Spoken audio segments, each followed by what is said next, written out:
Conference, I hope I'm wrong about our party and that you will vote against this deal. Please make me a fool, show that I know nothing about you and vote this down. I would rather be a cynical fool than lose hope in our future. I now therefore formally and with great pleasure ask Parliament to support the appointments of Patrick Harvie and Lorna Slater as Scottish Junior Ministers, and I move the motion in my name.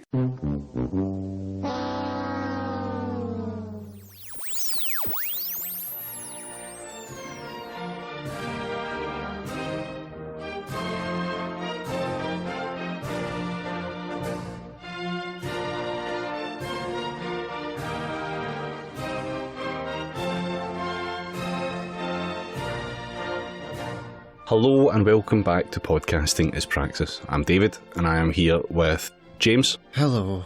Jamie. Alright, I'm halfway through a bit of chocolate orange. Are you eating a chocolate orange because Rob isn't here just to spite him? Not just because I happen to have a chocolate orange. So. Fair. I'll accept it. Alistair. Hello. And returning guest, Ben. How you doing? Hey there. I promised to actually talk more this time. We're not going to do movies or whatever the fuck it was. Cop shows, was it last time? I can't even fucking remember. So I dare say there'll be more shit to be like just really inordinately angry at. So it'll be fine. It'll be fine. Loads of shit. That plays into my skill set, so. Exactly. There we go. So you might have got from the intro, we're going to talk Scott Paul. We did promise it, and unfortunately I've been told I'm not allowed to break promises I make to the audience anymore. So we'll get on to that in a bit. But before we do that, I thought we might talk about medicine. Specifically COVID medicine. Oh, we're talking about ivermectin. Yes, we are talking about ivermectin.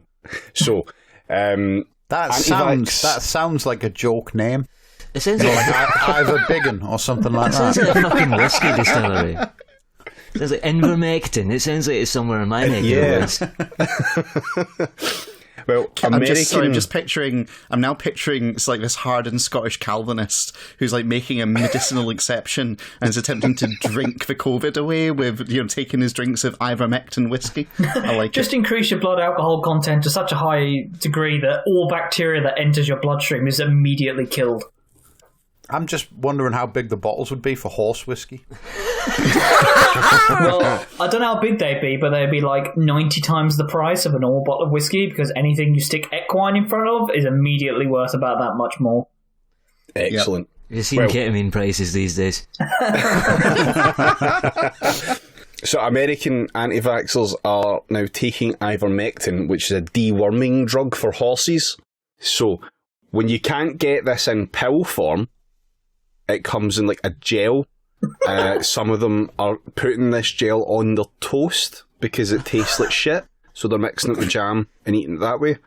The whole thing stemmed off from Trump last year retweeting a group called America's Frontline Doctors, who posted something saying that hydroxychloroquine cured COVID. Remember that one? That was the cure? No, this comes from a study that found correlation. Just a single study, mind. There's tons of others that like disprove it, but it found correlation between people in like developing nations who'd been given the deworming thing to treat parasites and survival of like COVID-19. Yeah, it's pure correlation, is not causation stuff. In fact, the article originally, I believe it's now been withdrawn because they discovered systemic flaws in the study that was performed. Fucking A. I like how we're not really able to do shit like that in this country. Or it takes us several years to do shit like that in this country. That's pretty good. Kind of surprised the Daily Mail hasn't already run with the story, to be honest. Yeah. It probably cures cancer as well. Well, it's probably because it wasn't written by... Probably because it wasn't written by an Englishman, so... All the cunts at the Mail probably need that gel to put up their horses, so, they can't, afford to have, any old chump in the country buying it. Also, if it's you said they're putting it on their toast, but if it's a gel, are you meant to eat it? Because when you say something's, available as a gel, normally you would, rub that on yourself somewhere, wouldn't it? It's not so much, it's could be not like briefing a it. gel. So Yeah, suggestions on the back. It's got toast, slathered over all over yourself. Oh, Like, guys, I can't believe I'm saying this, but I'm really missing Rob here to suggest plating styles for ivermectin. oh, for fuck's sake. Oh. Do you want me to add him on Twitter? No, do not. He's on holiday. Let him have his holiday. Just stick a Dodderville on top of some stolen away black pudding. It'll be lovely. Well, this AFD, right, that's the anti-vax doctor group, not the racist Germans. They were founded by Simone Gold, who's now on the anti-vax circuit, and she's got like a 300,000 people following on Twitter. Also, to be noted that she's currently indicted for being at the Capitol riots. So, yeah. That kind of person we're dealing with. But since the hydroxychloroquine never really worked as the cure for COVID, because obviously it never actually was a cure for COVID, anti-vaxxers have been on the hunt for the therapeutic alternative, and that's where the ivermectin comes in. So the way this works in the US, you can shop about fairly easily for a doctor to sign off on a prescription. If the first one won't give you, you just go to the next guy. And eventually... it's not even that. They're just going into fucking farm stores for livestock and shit, aren't they? That's later. So they were getting prescribed this stuff, right? Right? Okay. Because there was an app-based thing called Speak with an MD, all one word, which would happily prescribe it. That's more than one word, like. It is, unless it's an app. Speak with an MD is if partnered it's an app, shouldn't with it be like AFD. Spirk with an MD. It should be, but look, they're not that good at it. Like. But anyway, they're partnered with AFD. Again, the anti-vax doctors, not the German racists. For the low if they're price, American, they're probably racist. I'm just absolutely enjoying this idea of basically this whole thing secretly being the result of the descendants of the Nazis who were accepted into America. Basically, and it they turns just out happened to have fucking came to AFD. yeah. It's like I like to imagine that this is the real conspiracy theory behind the conspiracy theory. This is the real goal of Operation Paperclip. Yep. I fucking knew NATO was behind this somehow. For the low price of just $90, you can have a COVID consultation with Speak with an MD, wherein they will write you a prescription for ivermectin, but they won't charge you for it because that charge is made at the pharmacy that they're also partnered with, so you pay more money at the pharmacy. On the questionnaire that you fill in for the COVID consultation, it asks you, which medication do you prefer? With the options ivermectin, hydroxychloroquine, and not sure. Fucking hell.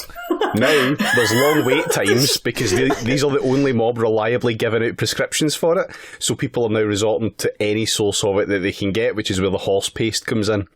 I like how the horse paste thing has devolved to such a horrendous degree that there was one person who was like, "This is a picture of a horse on it." It's basically the same thing, right?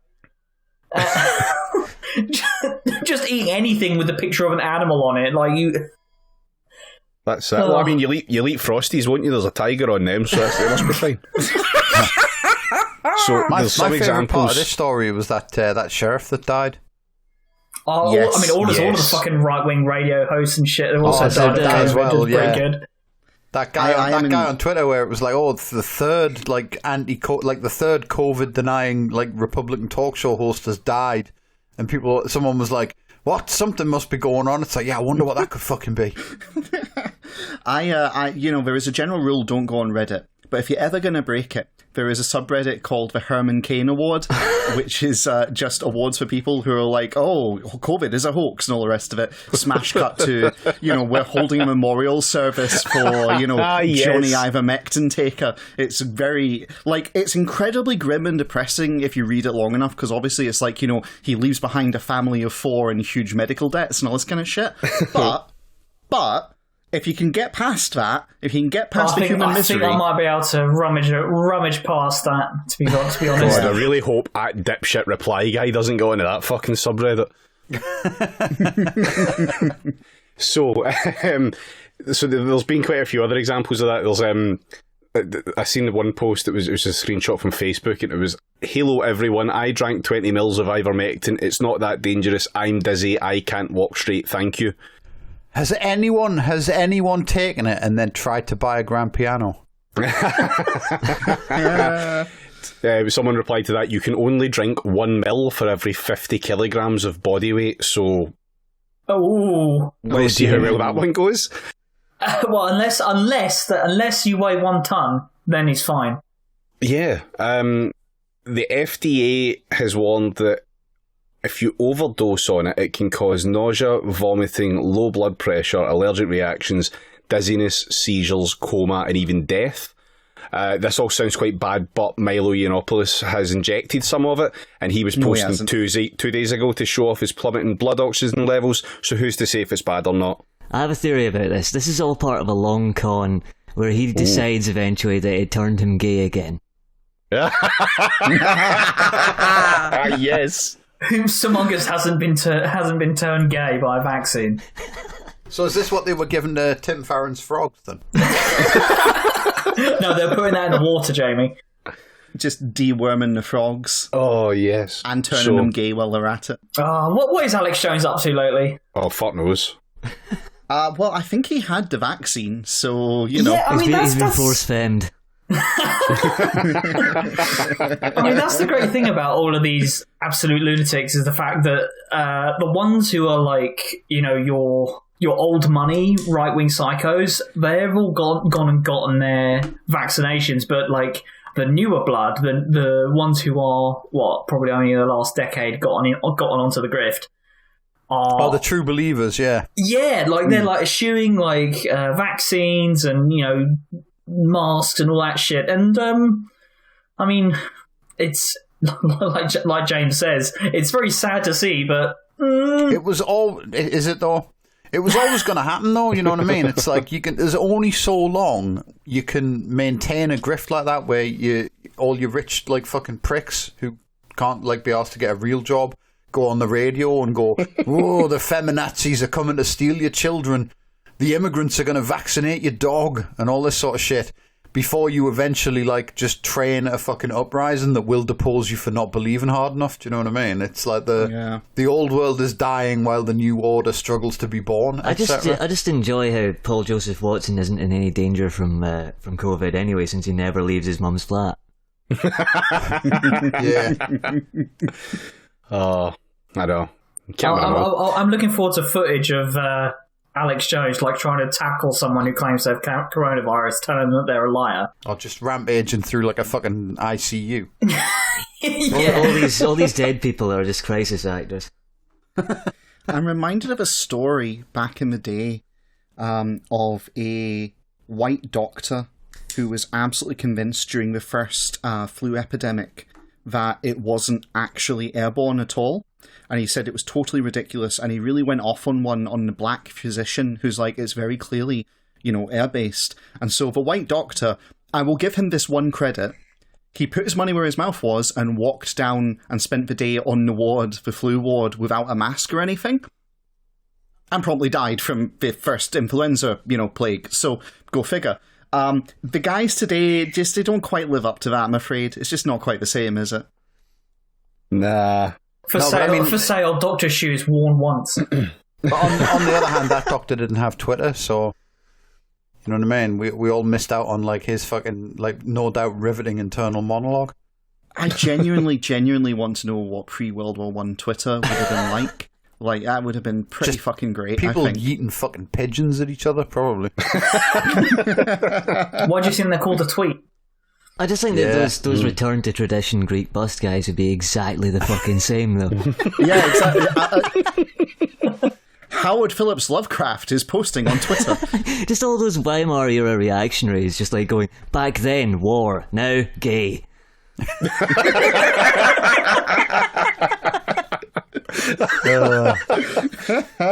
Okay, well, that's the ivermectin bit, so we'll give you an update next week on whether or not Milo Yiannopoulos is dead, if any of us remember he exists in a week. Or whether he's gay again or not. Or whether he's gay again, indeed, yes. Check back here for all your possible Milo Yiannopoulos updates. You see, if I was the FDA, I'd have just fucking binned it off by now. Do you know what I mean? After like it's going on too well, like coming on The to like concept fucking, of regulation, or we're just like trying to fucking herd the American public. You know what I mean? oh, Like fucking we told you not to take the fucking horse drugs. We told you not to like drink bleach and like stick your fucking like stick a UV lamp up your arse or whatever else fucking Trump was suggesting, and you all went and did it anyway, and now you're all dying. Well, fuck you. You know what I mean? Well, the thing about it, to be serious for half a second, so obviously I've spent a fair bit of time in America because my fiancé is American, and like their entire medical industry is built on consumer culture to the extent that it permeates their, TV adverts. And it's like, ask your doctor if X is right for you. Basically, the entire thing is a consumer choice model, which means that actually they don't really have proper regulation, as evidenced by the fact that doctors are able to prescribe medication that is killing people. And that's like totally fine. They might one day perhaps face some lawsuits over James it, maybe. coming in here and blaming all this very funny shit on structural problems. Look, we're not dealing with the facts on this episode. It's just vibes. The stuff the doctors are prescribing isn't what's killing people. It's not being able to get a prescription, so they have to just go and like fucking ram raid the local like seed and feed that's killing people. Anyway, let's move off ivermectin and talk about something more depressing. James, talk about Scott Paul. I am pretty depressing, yeah, you're right. No. I've been nothing but depressing this past 2 weeks. Nothing but good news on today's podcast. No, it's I'm happy to report that the Scottish Greens they surprised me. I know nothing. They decided to reject the deal, and this is a reality I'm choosing to live in because the actual reality is way too depressing. Is that why you changed your avatar back on Discord? I haven't changed it back, actually. My Twitter avatar and my Discord avatar have changed subtly. See if you can figure out why. So you can play along at home. Yeah. Someone's already figured it out anyway, it doesn't matter. So, okay, like, stupid bullshit aside, I think maybe a little bit of background. I'm sorry, James, perhaps. but this podcast is built on stupid bullshit, so let's not park all of that. Okay, let's park I the want to stupid hear more Twitter about bullshit. the James's Twitter avatar ARG that you're running. Is there some sort of prize at the end? I love SGPs. God damn, David, that is a deep cut.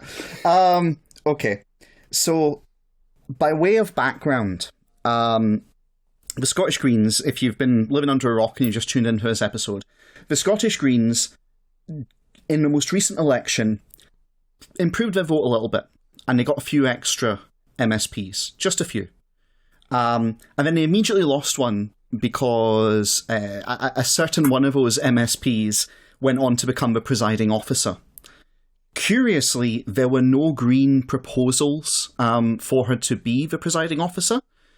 Strangely, it was all SNP and others who seemed to propose her as presiding officer. And the press releases that the Scottish Greens released about her becoming presiding officer were all a bit lukewarm. One can only presume that Alison Johnson became presiding officer with full consent of the Scottish Green Party, or would have said otherwise, right? So that already put him down an MSP. But it didn't really matter because, as me and David have remarked before, if you look at the last election, nothing fundamentally changed. The balance of power within the Parliament stayed pretty much what it was. The Greens got a few seats, the SNP got a few seats, but not enough to get an outright majority, which meant they still needed Green votes to pass all their legislation they wanted to pass, etc. So nothing changed. Nothing really changed. The Unionists lost a little bit of ground, but it didn't matter. It didn't make any structural difference. The great White Hope Alba, emphasis on white, failed to actually do anything. And so let's ask a question of those of you who are Liberal watchers. If you are a Liberal governing party who's been promising they're going to deliver big on independence any day now, for quite a while now, and if you've been kicking into the long grass consistently all the stuff that's progressive that your base might like, and if nothing has fundamentally changed, if there's no material difference in the situation, or even major political difference in the situation, what are you to do to stave off decline? I would simply consume the smaller parties. Well, yeah, it does turn out that to stay healthy, you've got to eat your greens, right? And so, with that in mind, the SNP proposed to the Scottish Green Party, hey, would you like to go into some kind of arrangement, formal arrangement? Because up until now, there's been no formal arrangement. Every time the budget has rolled round, the Scottish Greens have basically walked up to the SNP and gone, all right, you want our votes? The SNP have went, yeah, we want your votes. Okay, we want some policy concessions. No, I won't give you policy concessions. All right, we can go negotiate with the other ones. Fine, we'll go negotiate with the other ones. Cue Nicola Sturgeon in a room with Willie Rennie looking suicidal. Nicola Sturgeon coming... Look, too soon. Our special boy is gone now. Followed by Nicola Sturgeon coming back out the room going, so about those compromises. And thus the machinery of government grinds on. And that's how it went. What were those compromises with the Lib Dems? Was it an extra 10p on carrier bags in exchange for like machine gunning like the poor or something? All deck chairs in the country slightly increased in size. No, it'll be like each large city must give one child a year to the islands or something like that. Fucking offering. We're happy with that. We're happy with that. Yeah. It's a small price to pay. My running joke, Ben, is that the Lib Dems have maintained their power because they cut a deal with the islands to allow them to worship their old gods in peace. So you can tell me how accurate that is, given that you are indeed an islander. No comment. No comment. Yeah, there we go. If I die in a strange Wickerman-related accident, you know what did me in. Anyway, so... What, were you smoking in the Wicker Man again? We've told you about that. So the Scottish Greens basically, they played that dance for a while, where it's not confidence and supply, not a formal agreement, but a kind of tacit agreement of like, look, if you give us policy concessions that we like, we will give you votes. Almost like using political leverage is a pretty decent way to get what you want. Keep that one in mind. This is an important puzzle element that will come into very handy later. So this time round, the SNP basically said, do you want a formal arrangement? And the Scottish Greens formed a working group to deliberate and negotiate with the SNP. And what they came back with was a deal that they wanted to make very clear was not a coalition. And is not a coalition. No coalitions here. Don't even think of calling it a coalition. Now, yes, the Greens will be in government with the SNP, but it's not a coalition because we have carve-outs where we're still allowed to criticise. Keep that one in mind. That is an important puzzle piece that will be very important later on. Am I supposed to be writing this down? Yes, there will be a test. Yeah. And so basically the deal as it was proposed and has passed now, spoilers, is not very good.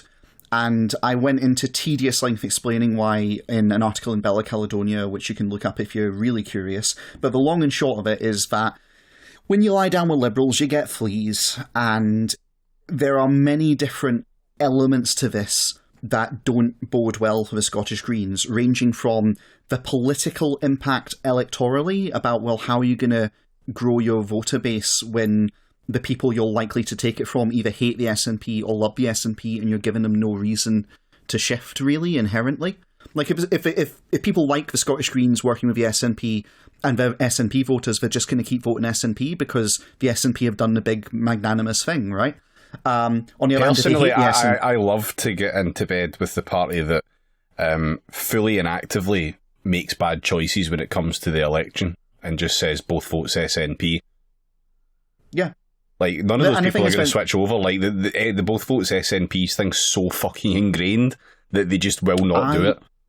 I cannot wait. I cannot wait for the next election when they're going to do both votes SNP again, because there are going to be a number of Scottish Greens who are going to be genuinely shocked by that. Good. Yeah. It feels like... I mean, tell me if I'm wrong, but it feels like some elements of this non-fucking coalition is essentially an excuse to not have to do politics anymore. Yeah, you've hit the nail on the head, right? You've hit the nail on the head. I say this with a fondness, right? Because there still are people in the Scottish Greens, and recent ex-members of the Scottish Greens, it must be said, who I rate, and who I think they've got good political instincts, they understand how politics works, and they are prepared to engage with the messy reality of it, which it's about power and status. And it's about status plays and displays of power, and it's about how you essentially agitate to provide people with socio-material difference to their lives that's concrete, and be shown to be not just like competent and adult, but to be shown to have power to actually make material change. There's people who get this, but there are also a lot of Scottish Greens who don't actually understand politics, they think it's numbers fuckstein, the spreadsheet game. They don't want like an equivalent like seat at the table. They just want a fucking booster seat, right? Kinda, a little bit. I'd go that far. They've got broad church disease, the same thing that is killing the Labour Party. Yeah, and it fundamentally just comes down to that they don't see politics as a contest of power. They really don't get that. They don't get that it is, I joked on Twitter, but politics is a continuation of war by another means, right? It is about a contest of forces. And they can't really be compromised. They can only be negotiated settlements for surrender, basically. Not that we're talking about one of those this week. Anyway, essentially, there's a whole bunch of them that don't get that you can't not engage with the reality of politics as it actually, occurs, that they genuinely think, oh, well, we've got this new politics that we're going to expose to people. And it's like, no, that's not how it works. And we talked before about how the New Zealand Greens shows the electoral side of this, where the New Zealand Greens marginally increased their vote share, and then the Labour lot got a big bump. And now people are saying, well, that the Labour lot got a big bump because they handled COVID well initially. And now Labour are looking at a bit of a decline, and the New Zealand Greens are looking at even more of a bump. To which my reply is, okay, let's see how that looks closer to the election. Because Greens always get a bump between elections, and then it contracts right the fuck down as people actually start thinking pragmatically about issues of power and status, etc. Yeah. And just look at the most recent elections and you'll see it. Even this election just passed, they were polling really quite well, and then it just contracted down. And they did all right, but, adding a couple MSP seats is by no means revolutionary. It's still progress which I think has now been given away because of those electoral reasons. But then you get to the broader side of it, which is the actual policy side, and it just is where it kind of loses the plot. There was I'm afraid I can't give you the speech and go into depth on it, but there was a wonderful gentleman named Matthew who stood up on the morning of conference and articulated very clearly why the compromises with the SNP have already begun. Why essentially the Scottish Greens endorsement of marine policy, proposed by the SNP and a bunch of others, are just a straight up rollback from our manifesto. And the problem is we eat this. We, the Scottish Greens, eat this going into government with them. I firmly believe it. And the chilling effect of having Patrick Harvie and Lorna Slater in government with the SNP is going to be such that criticisms of Liberal policy will be tempered, and even then will be taken less seriously, because how can you seriously be criticising someone if you're in bed with them? And separate from that... it can happen. Well, separate from that, the actual proposal of new policy is going to be dampened somewhat for the sake of kind of keeping this alliance together. I can't help but feel like the Scottish Greens have learnt nothing from electoral politics in the 21st century, in Great Britain at least. Oh, just seeing the Lib Dems get into bed with the Tories and go, no, it's going to be different with us. Yeah, we're different. We're not nasty Lib Dems. We don't have the same policies as the Lib Dems, and we don't have the same attitude to politics as the Lib Dems. Therefore, we'll be okay. Vote Green, rip to your grandma, but we're different. My silence speaks volumes on this one. So it's not great. It's not great, especially when word came out as to the exact positions that Patrick Harvie and Lorna Slater are occupying. Yes. So can I go with this one, David? Can I drop this in for everyone's benefit, because it is an experience. As I came across it, I was just like, holy shit, that sure is something. So, in fact, just to kind of draw home the contrast here, all right, guys, let's play a little game. Those of you who haven't seen what the announced positions are, I want to ask you a question. What ministerial portfolios do you think Patrick Harvie and Lorna Slater, the leaders of the Scottish Greens, what sort of things do you expect that they would be given by the SNP? All right, I don't know, in charge of cars and petrol. Yeah, what is it, transport and environment or something like that? Yeah, transport, the environment. I was convinced that the SNP were prepared to hand over education, which makes total sense because the Scottish Green vote skews young. The Scottish Greens have been doing really heavy pushing on education. That's been Ross Greer's everything, days in the chamber, he's been pounding on that. you'd expect, right, from a pure electoralism perspective, you want to secure that part of the vote. And the SNP might be like, well, I guess we'll have to give it to them, essentially. That's their buyout. That's not what happened. So, Lorna Slater is the Minister for Green Skills, Circular Economy and Biodiversity. Those aren't real things. Patrick Harvey is the Minister for Zero Carbon Buildings, Active Travel and Tenants' Rights. I mean, come on, they've just given them a box of fucking Duplo rather than the actual logo. Now, I will be fair. What they are is they are basically junior ministers whose portfolios cross across many different departments, right? The problem is that as junior ministers, the optics aren't going to be great. And if you're split across multiple different departments, you might be able to get some good work done. And in fact, an engaged junior minister can often do a lot more with the civil service than a senior minister who is above the fray, so to speak, sure.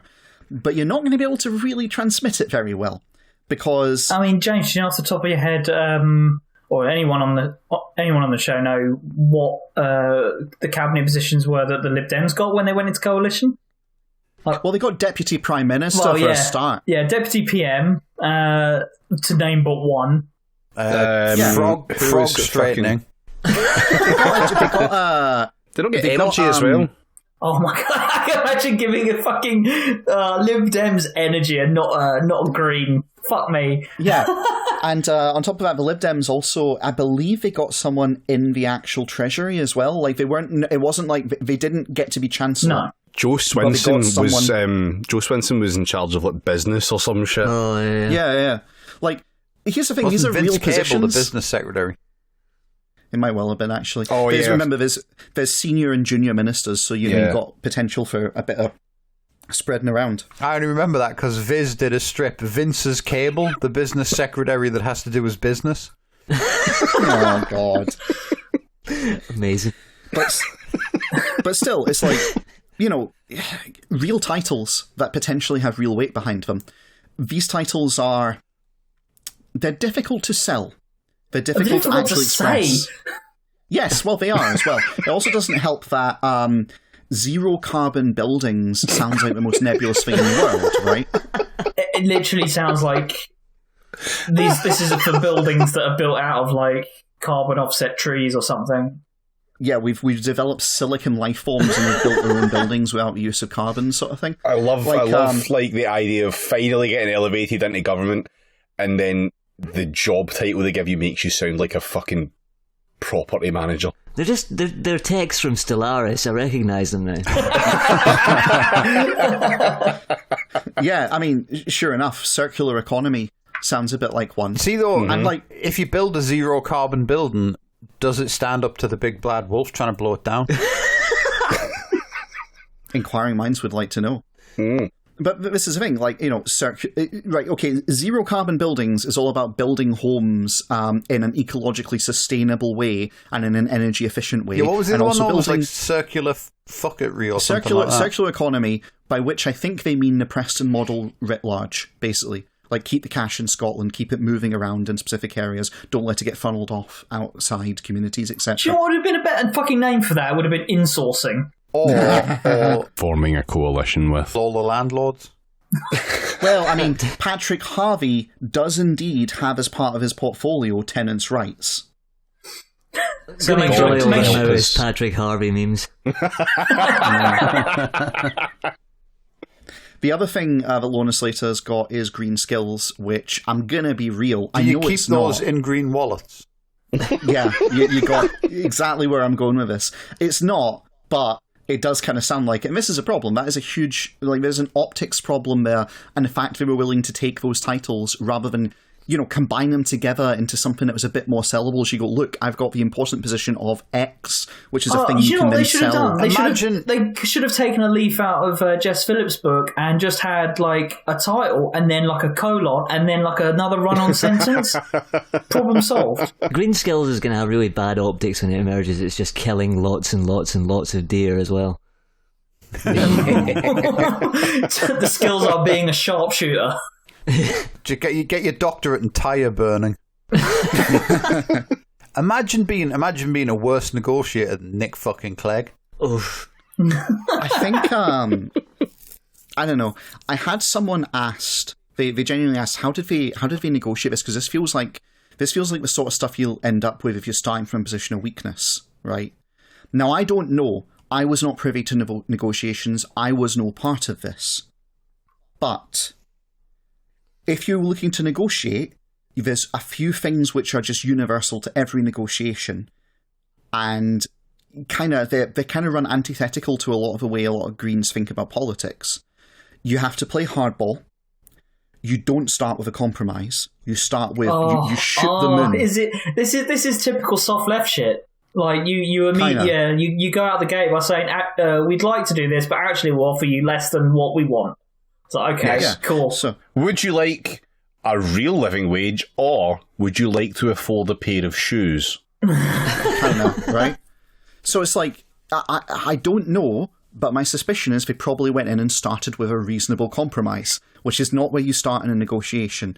Second, as I said, you have to be willing to play hardball. And finally, you have to actually be prepared to walk away. That has to be a credible threat. The other person on the other side of the table has to think that it's not a choice of deals. It's between there being a deal and no deal. I can't help but think that when the Greens were sat opposite the SNP, the Greens are just like literally the whole time on the edge of their seats, like barely containing their like giddy smiles at the idea of being in government. And the SNP are like, well, we've got these guys over a fucking barrel. Yeah, so I don't know, but that is the sort of thing that might explain where we've ended up, I think, in terms of those negotiations. Because even the policy gains weren't that great.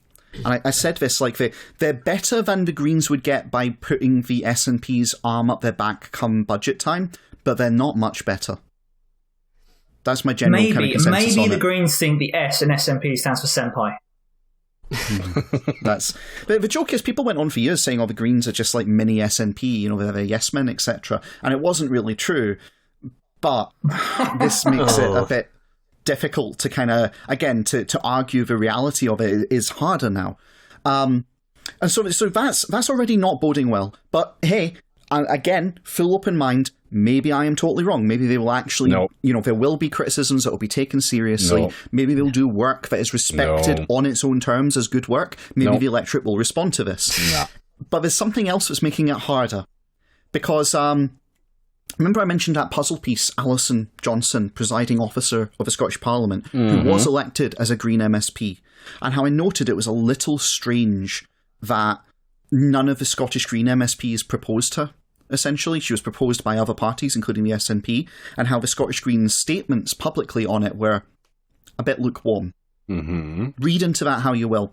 The presiding officer, after the appointment of Patrick and Lorna, had to issue some statements, because here's the thing. If you are a party of opposition, you are entitled to certain things in the Scottish Parliament, right? However, if you are part of the government, you don't get those things.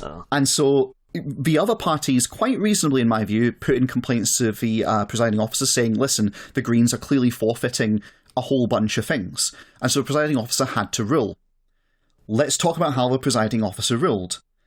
She said that the Greens are going to get the same allocation of questions and debate slots, but only on areas not covered by the deal. Ooh. Right? So, to be crystal clear on this, what I think this means is the areas that the Scottish Greens have got an explicit opt-out of agreeing with the Scottish Government, those are the areas where they will still get questions and debate slots. But on everything else, which is governed by collective responsibility, they will not get the same allocation of questions and debate slots as they had before. But which means James, I thought only the ministers were bound by this and the rest of the Greens were outside it because it wasn't a coalition.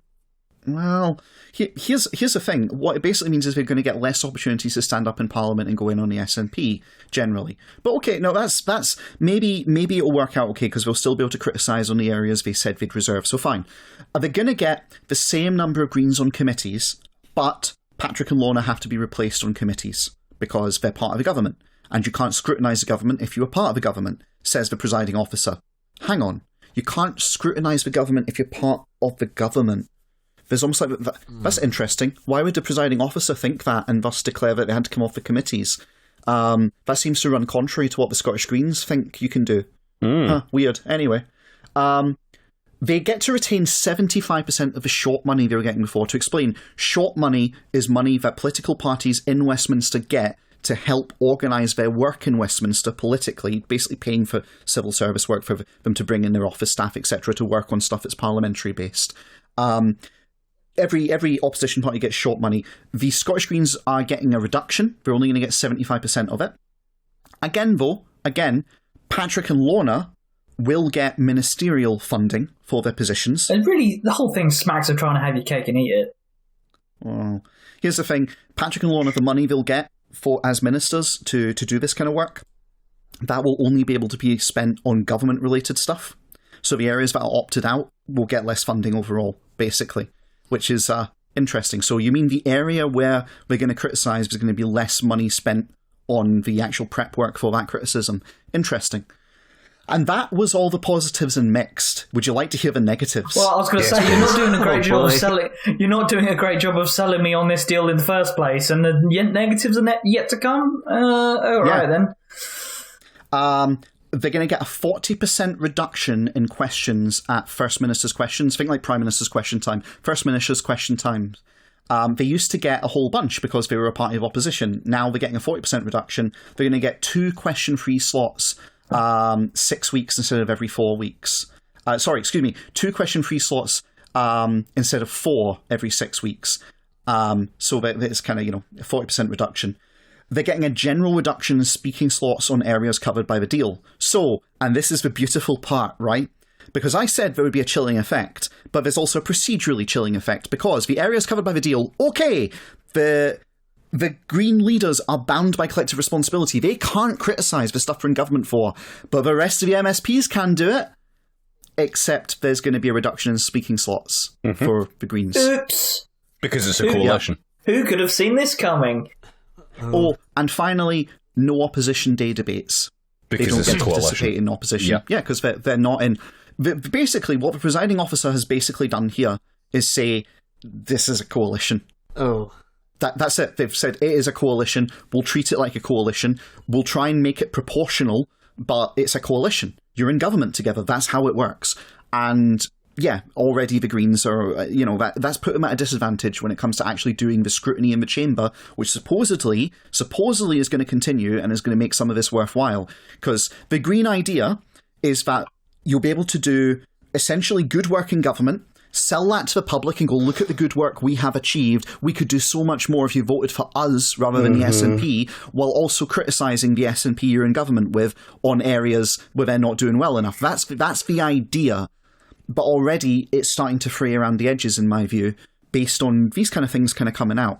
Again, though, maybe the Scottish Green parliamentary team and all who go with them, all on that good ship, maybe they are actually geniuses and I am an idiot.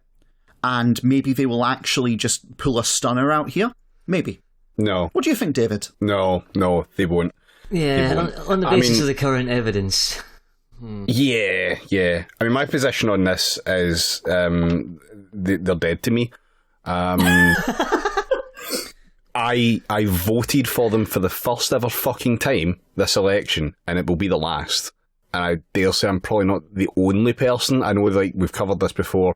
I have an incredibly niche view within the sphere of ideology in Scottish politics, but fuck them.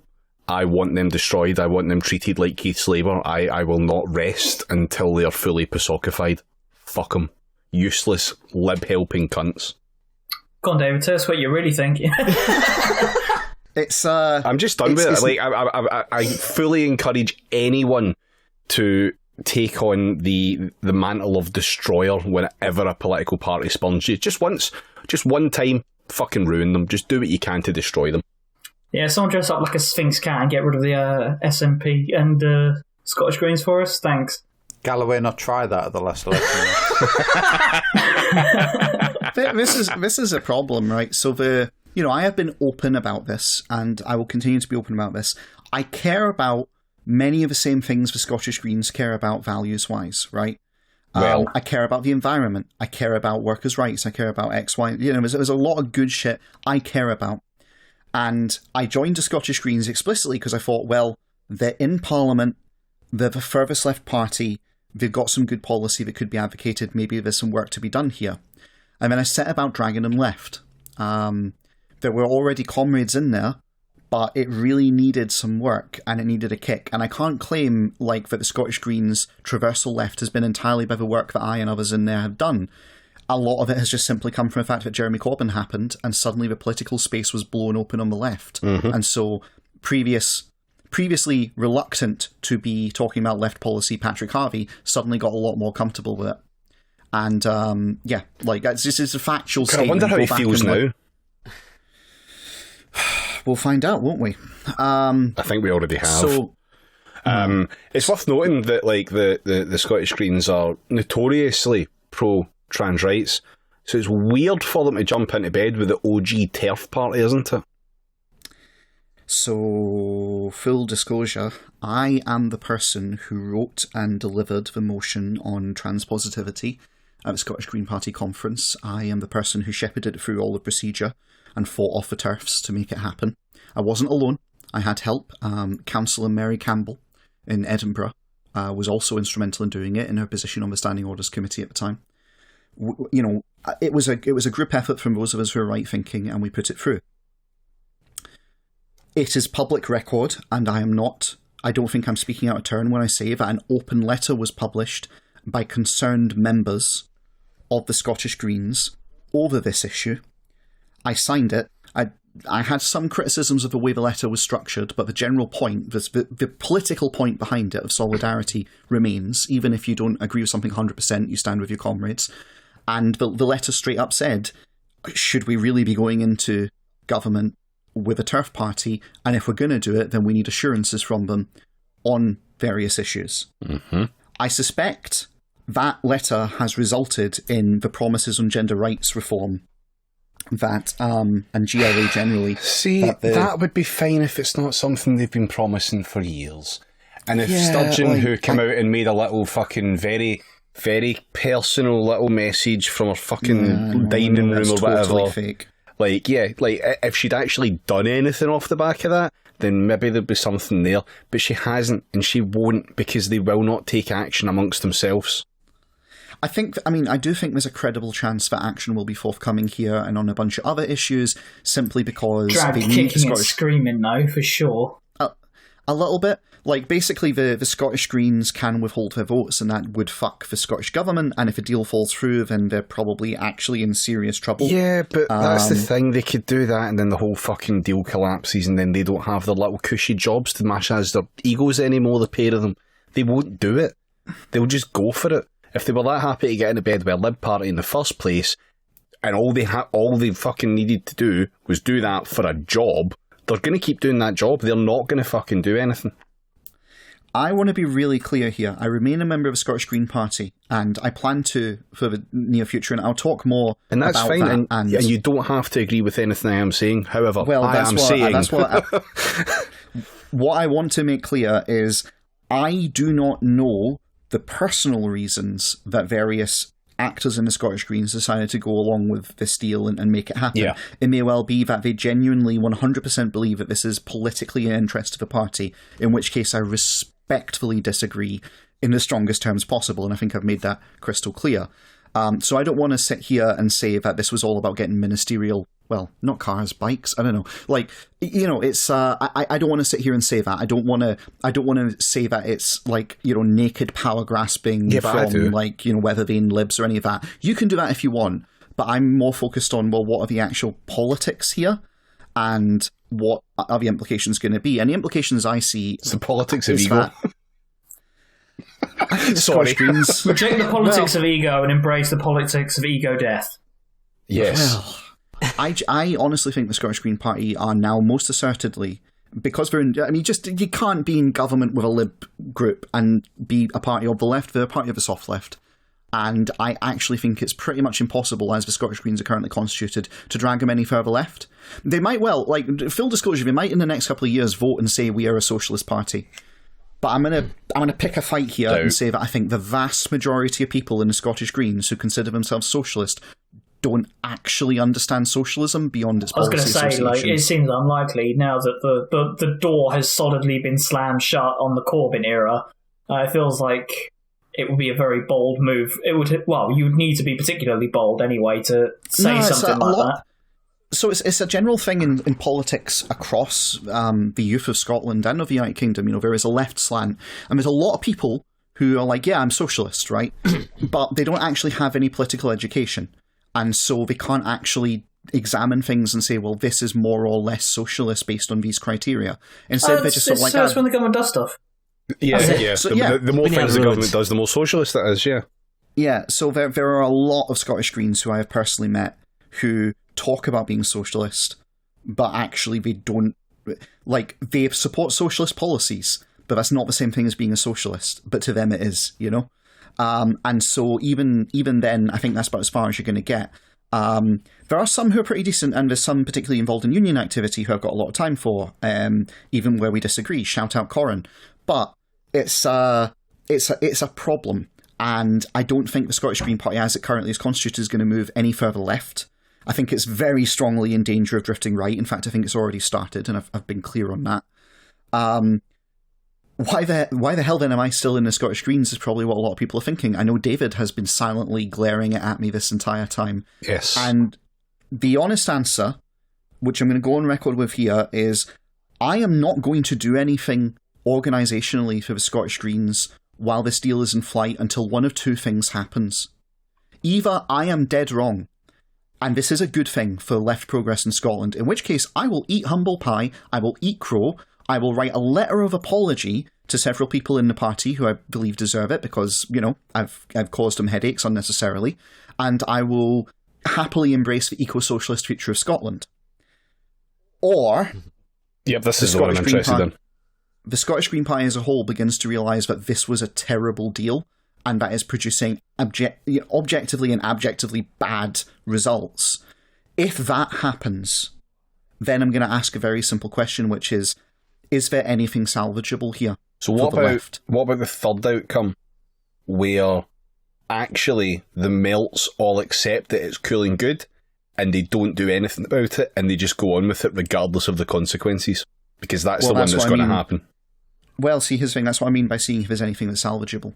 There may well not be. It might actually just, right now, it might be unsalvageable. The gears might already have been set in motion and it's too late. I don't know, though. And I'm not going to pretend I'm big-brained enough and Brendan enough to be able to see that far ahead say for absolute sure. I was going to say, I think you might be waiting a while for them to take their fingers out of their ears on this one. Well, it depends. Like, I want to see polling in the near future, because that's going to be the very interesting one, and responses to it. And I want to see policy over the next sort of 2 years and see how it goes. The question is, like, the membership voted 88% in favour. Green Party Council... only 2 votes were against the deal, essentially. Out of how many, sorry? I think it was 27 or 28. Jesus. Yeah, and then the membership was not quite that bad. The membership voted 88% in favour. There is a good 12% of the Scottish Green Party that saw that this was a bad idea. Many of them are just going, well, we gave it a shot, democracy is democracy, we're now just going to have to make this work. And I respect that. I genuinely do respect that, even though I think it is misguided. And I want to see where they go, and I want to see how many of that 88%, as things get bad, start to go, we made a mistake. Because, and I was tempted to say this at the Green Party conference, and I didn't, because I thought, no, they're not going to want to hear this, and I'll just get punished for saying it, essentially. Punished in terms of people not voting, not any other kind of way. Here's the thing, the people I feel really bad for in all of this, apart from the public who are going to suffer as a consequence of losing a left option, the people I feel bad for are the Greens who voted in favour of a deal, who one day are going to wake up and go, this is objectively going badly. And rather than start raging against the dying of the light, or leaving the party and slinking off into darkness, they're going to do what a whole bunch of Lib Dems did in the time of Kennedy. They're going to go, well, this is what I voted for. I was okay with this all along. This was my intended political outcome. This is what I'm in politics for. And they'll retcon it for their own sake. Those are the people I feel sorry for. And my question is, how much of the Scottish Green Party is going to be like that when push comes to shove? And how much is actually going to realise they've made a mistake, stick by their principles, do the necessary crit, and then try and organise. I simply wouldn't feel bad for soft left melts. Well, I just think it's a tragedy on the personal level. Like, tragedy in the real fucking dramatic sense, they still, in the Macbeth sense, where you can say someone definitely deserves the ending they get, but at the same time it is a tragedy they got that ending, so to speak. I don't know. I could still be wrong. I genuinely, I want to be really clear in case there's any Greens listening here, and just more broadly, I am not happy that I was right that this deal was going to sail through, and I will not be happy if it turns out I was right. I mean, James, it's the perpetual curse of being left-wing, is that you're right about everything, but in the worst conceivable way. And with no power to change it. Yeah, this is a thing. I really sincerely hope I'm dead wrong, and actually this is great, but I can't, with my, with all of my faculties engaged, I can't see that now. Listen, we know we have the lathe, but we can't figure out how to use it. You can't actually get the desired outcome. It's all going to go wrong. It always does go wrong, because that's electoralism. Yeah, it's like when I thought, I could do with another podcast appearance, and then the finger on the monkey's paw curled, and it had to be a Scots paw one. Yeah, pretty much. That's just the way it goes. So I mean, actually, if I can interject a minute, what do you think of all of this, Ben? Yeah, I think it's all going to go pretty much like you've said, and I think it's going to be the worst possible outcome, because we live in a world of worst possible outcomes. It's very, very, very disappointing. But I think it's just going to be Lib Dems all over again, but worse somehow. Because it's a worthwhile political party getting electorally destroyed by collaboration, instead of a shit party like the Lib Dems. The other end of it is as well that the more left-wing they pretend to be, the more people are put off by the concept of left-wing things when they just don't deliver anything. Well, yeah, and that is a concern. Last episode I said, and I kind of got interrupted so I didn't get to finish before, and I'd like to just go on the record here.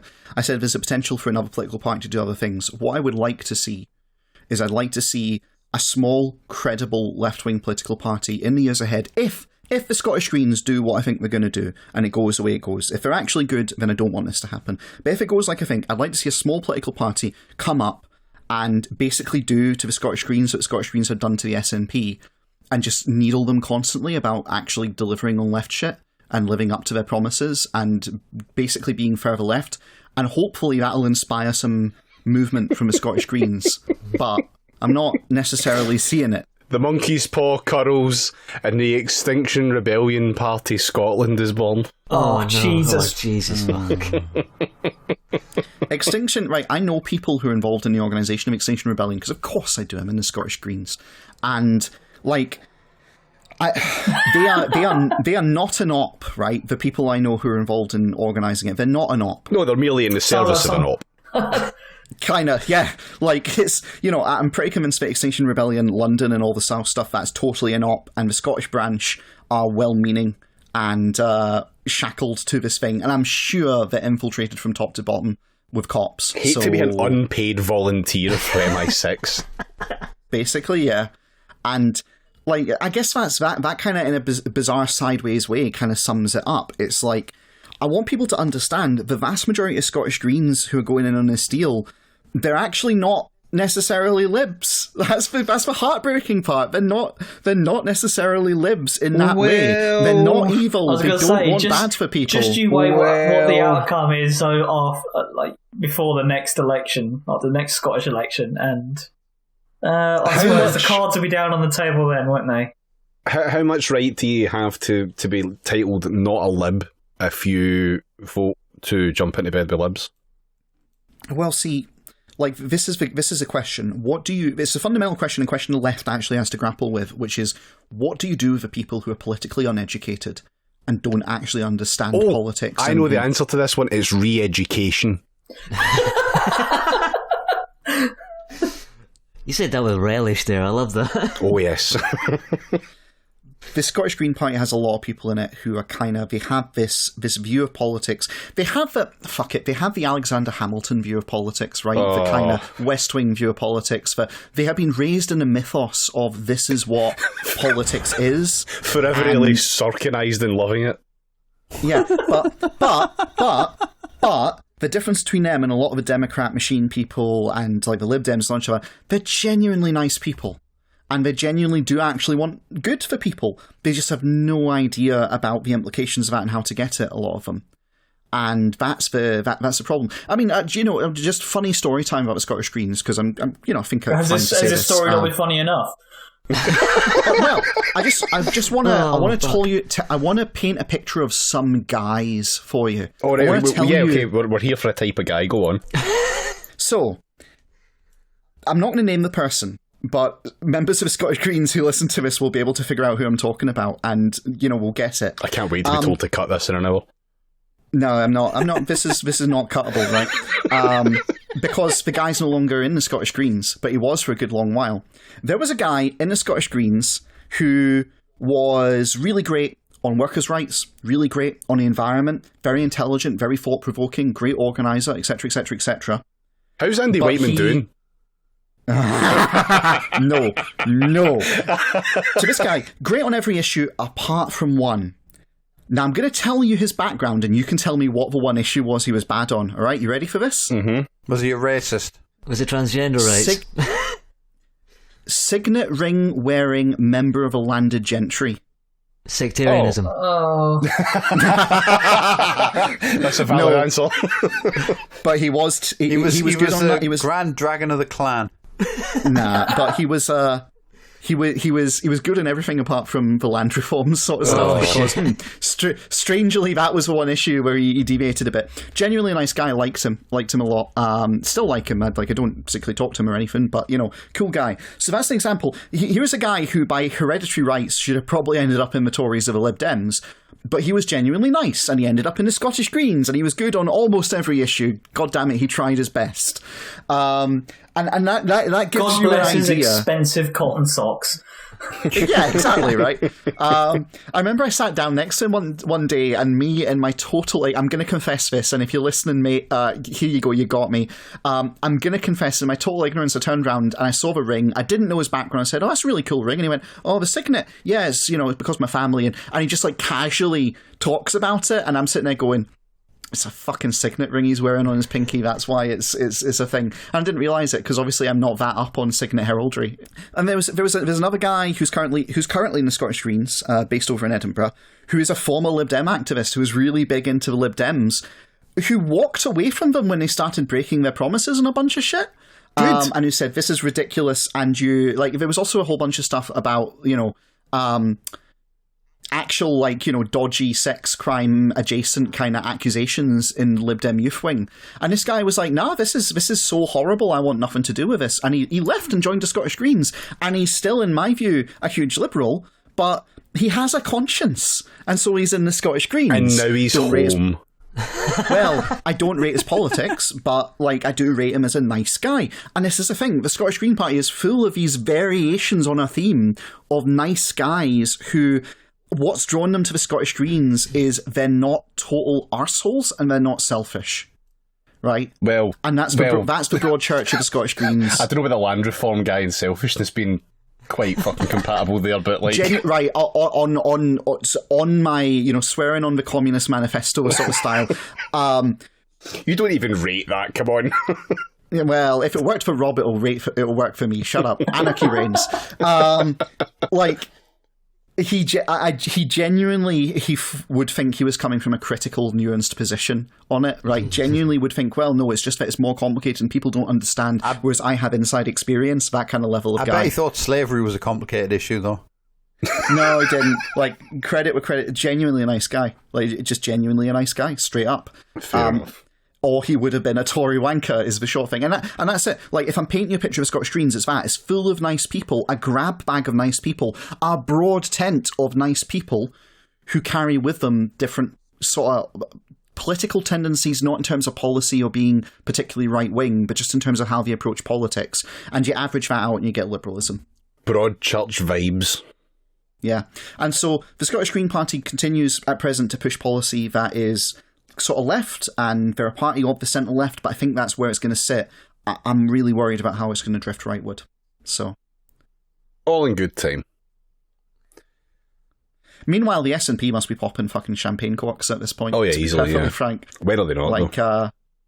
well, I mean, I suspect like the real like headbanger turf ones are probably like, you know, they're drinking ivermectin to drown their sorrows sort of thing. You know, they're not having a good time, and I bet you the really big pro-business or like even the slightest like, you know, social democrat policy is the sky is falling. Those guys, you know, the real tartan Tories, they're having a bad time. But the rest of them who actually are like, you know, vaguely sensible, they're probably just popping campaign shorts and going, I can't believe we've pulled this off. Like, I just genuinely, they've done it. They've done it again. I think the implication for Scottish politics more broadly, which we should probably talk about, is that the SNP has got a new lease of life. Damn. You know, they're not going to run out of steam this session because they've got something to point to and go, look, we tried something new. I mean, still doesn't fix anything structurally for them when it comes to independence. No, it doesn't at all. It's still going to be Boris says no, Yeah. and then the courts shrug, right? That's probably where it's going. I'll be very surprised if it's anything different, and that would yeah. because It's that would not going to be. change. It's not going to be. But I don't think. Oh, but we've got a coalition, not coalition, whatever the fuck they say, with the Greens is going to be enough to take that pressure off. Let's just stop, you know, dancing around it. It's Yeah. a fucking coalition. It's a coalition with all Yeah. the worst aspects of a coalition and none of the good ones. None of the good ones. Yeah, that's exactly what I was thinking about it. The problem is, like, I think they're going to stand up and do, look, we've got a super majority for independence, and Alex Salmond just fucking loses his rag in the background as you say that one. Alba Party gets extremely hit. Oh, I will say, by the way, one of the things that made this deal a certainty was the number of absolute fucking dangers going off on it, including the entire Alba Party. Because there is, you've got to say, spite voting to piss someone off is a strong incentive, especially as that person is like a turf or similar. But yeah, so like, the SNP are basically going to bang the drum of we've got a Scottish supermajority and use that to foment kind of nationalist fervour, going, look, Westminster is ignoring the Scottish supermajority sort of thing. And I think that'll buy them 5 years, you know? I think they're seen through to the next election cycle, all things being equal, and no great shockers kind of coming up. Isn't the off the back supermajority of just this. this pisses me off every time? Isn't the supermajority 66%? Yeah, it's horseshit, is whatever you say it is. Yes, it's a bigger like, number than fucking just over 50, though. That's just a majority. Oh. Yeah. So this is the point, they're actively slipping into using the fucking lines that Alba lined up. Like, Yep. which I can kind of get that as a haha, that's funny, but it's also very, very legitimising their case. And, like, that's just not good. Yeah. I'll be honest, right, when I was thinking about this deal, I asked myself a question, which is, what is the only circumstance in which you might be able to say some kind of deal is actually appropriate? And the only circumstance would have been, and I don't know if people noticed, but the Westminster government has been eroding Holyrood's powers recently, especially with Brexit stuff. They've been talking consistently about wanting to get rid of Holyrood and about taking powers back, and just straight up taking powers back and overruling Holyrood in cases. So the only circumstance in which a deal like this would have been reasonable would have been if the SNP had approached not just the Scottish Greens, but had approached everyone apart from the Tories and basically went, listen, forget our political differences a minute. We can all agree that Holyrood is a good thing that should exist, so I'd like us to present a united front against the Westminster government on this particular issue and on power grab issues. That's the only situation in which I think some sort of deal would actually have some political validity to it and actually have a point. But we've not done that. What they've done is kind of, you know, fucking thrown a lasso around Patrick Harvey's bike and roped him in, so to speak. And they're going to use that rhetorically rather than practically, is where I see this kind of going. Yeah.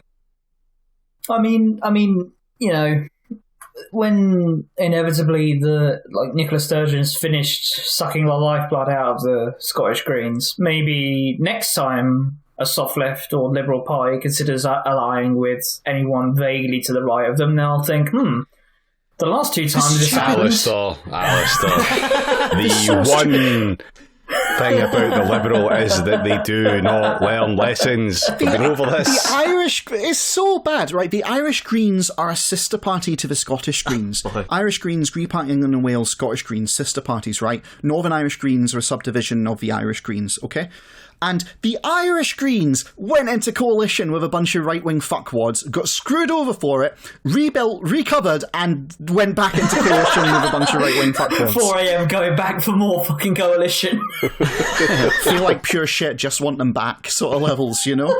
Like, so, yeah, and that's right next door. That's right next. Forget the New Zealand Greens, right? This one's right next door. And so you're saying that yeah. we need some kind of Scottish Sinn Féin to... Just asking. What a fucking sell in Glasgow that would be. Oh, Oh, they've Jesus. got loads of people out on the streets that. Oh. Let's finish up, I think, on Scott Paul. That's been enough brain damage Yes. for all involved, I think. Yeah. So on to a different flavour of brain damage. I have a Guardian article to read you all. Yay! Fuck off. Do we have to? We do. We're not doing comment or commentary yet. This is the penance you pay for that. Oh. Okay. The smartest person in any room anywhere. In defence of Elon Musk by Douglas fuck that. Copeland. Fuck's sake. Oh. No, we're not doing an article on The Guardian calling Elon Musk the fucking smartest man in any room anywhere. No. No. Yes. No. Right, I'm pulling the spray bottle out, David. It's No. full of piss and I'm aiming it at you. I don't care. It's like a comment piece length fucking reply to any time you diss Elon Musk on Twitter. You're getting those Rick and Morty nerds, but just condensing them all into an article. It's fucking terrible. Yes. The most wallet-inspected pricks around. Yeah. It's interesting whenever Elon Musk's name comes up and people begin discussing his accomplishments, such as the reinvention of money, automobiles, and space travel. There's always someone who says, yeah, but I hear he can be a real dick. Yeah, that's what everyone that fucking Elon. says about Elon Musk. Never mind that's the it. fucking, emerald mine that his parents had? I have never heard anyone say, oh, Elon Musk's alright, but he can be a bit of a dick.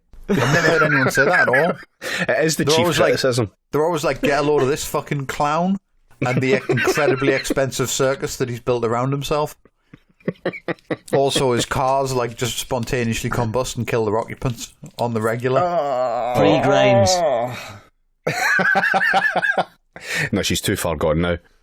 Actually, do you know that Elon Musk, one of his earlier wives, I think it might have been his first one, said that on their wedding dance, he leaned into her and said, just so we're clear, I'm the alpha in this relationship. Oh, I did not know that. Wow. What he means by that is he gets to drive the the paedophile submarine that he's built. And she has to sit in the back and entertain the kids.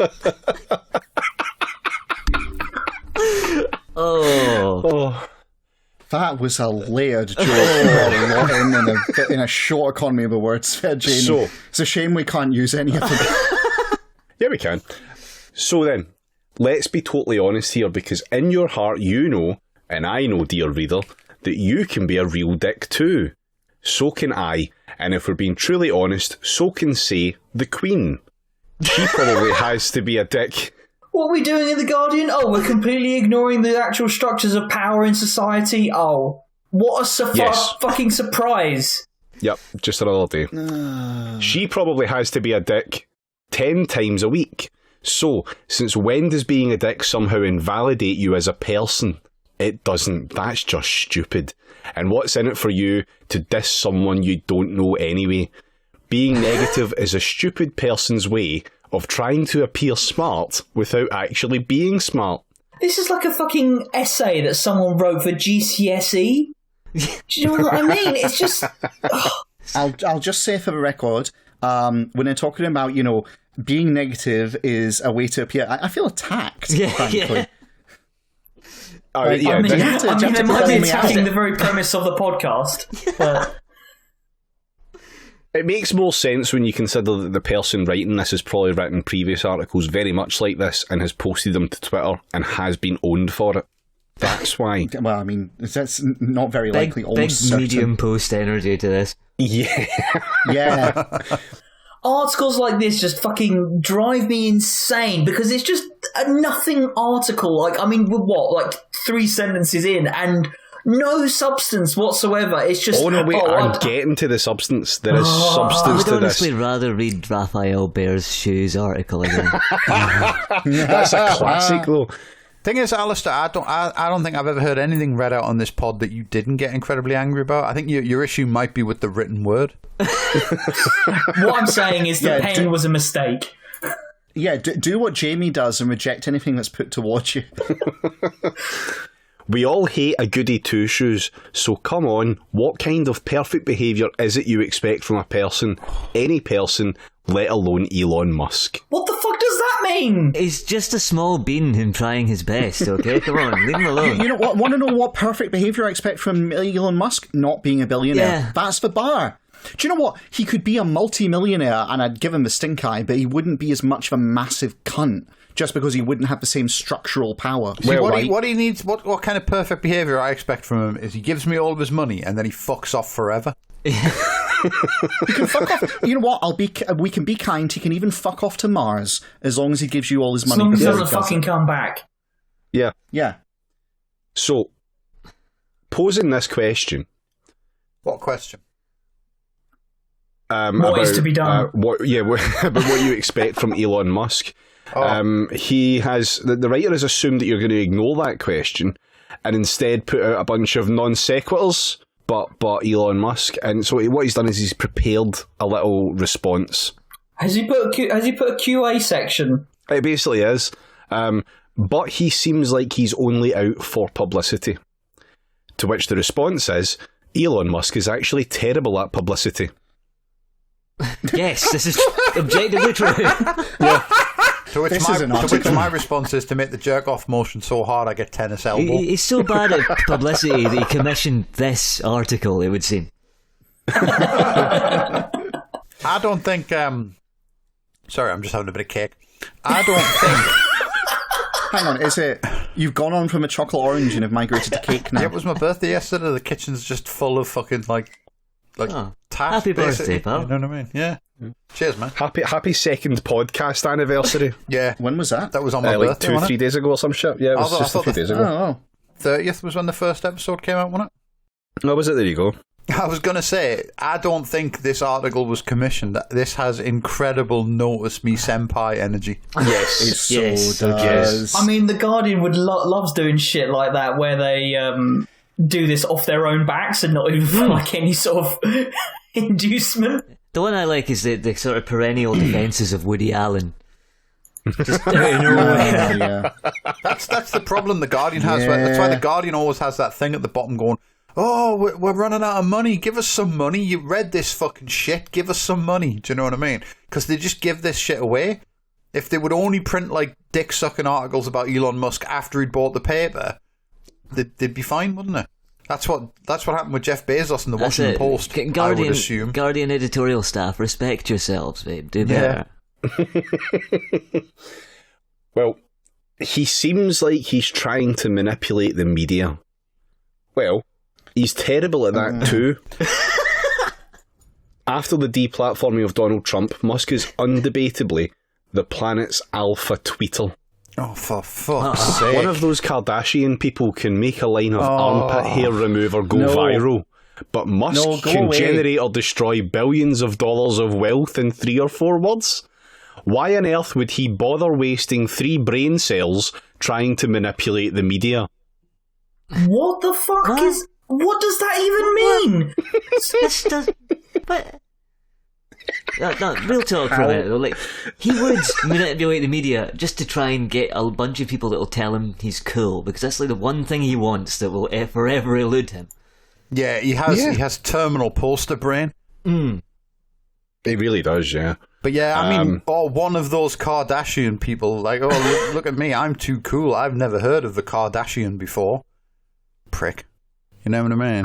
Just never watched Star Trek once. Yeah. As well, his often lame tweets frequently backfire, as he's the first to attest with his all too true tweet, tweeting on Ambien isn't wise. Musk doesn't need to manipulate the media because what he does is fantastically interesting. He isn't someone who needs to fish for press. Fantastically interesting. But the thing is, like, I've seen his post, and half of it's just like clout stealing from other people. He like literally steals memes. It's hilarious. Yeah. Why does Elon Musk keep posting the fucking inside of a cheese grater? And they never know the answer. It's clout theft and like 2001 era like Reddit gags, shit, isn't it? Yeah. Oh yeah, terrible. he a few years ago he realised that like the epic LeBacon memes were a thing. Which was like fucking interminable. He's very, like, he really is the epic bacon poster. Mm-hmm. Like, he is their king, He is essentially. He is basically your dad trying to like get down with the youth. But he's just out to make money. A, so what if he is? But B, he isn't. What? Oh, fuck off. He's just doing what he does. If this fucking prick is about to tell me that Elon Musk is motivated by a Tony Stark-like desire to protect the world and better humanity for the future, I'm going to drive around to his house and shit all over it. He's also, at the time of writing, the second richest person on Earth. He probably got used to going to the candy store and buying 10 of everything a long time ago. He lives modestly. He always reinvests in his own ideas, and his ideas are good. Go fuck yourself. Any qualification there, David? No, that was it. That was it. Not even a link somewhere to click in that paragraph. Just, fuck you, here's some words. What? But self-driving cars will kill people. What they Grow fucking up. do? Like, routinely? Yes. They're infamously you have to fucking grow up. flammable. Yeah, just grow up. Well, you see, he's going to introduce some laws for the robotics inside of the cars, so that they'll always make the right decisions. Yeah, if you just read some Asimov to a car, it can't hurt anyone anymore. Yeah, it just So the Bible and a vampire. At least you can play Doom on the central console as your car like fucking just hurtles you into a fucking like intersection on fire at 80 miles an hour. That sounds pretty rad, to be honest. I'm into that. Yeah. Yeah, to be fair, yeah. I mean, if I was to have to go out in some sort of like fiery wreckage to E1M1, I'd be probably fairly happy with that. Tesla's come with a 1 in 1,000 chance to just instantly transform into the Dragula. See, I'm picturing that at some point someone's going to be sitting in their Tesla and they just suddenly hear killing spree and they're like, oh cool, it supports Unreal Tournament, seconds before the car goes headfirst into a wall. Yeah, if you are for some reason listening to this on in a Tesla turn left.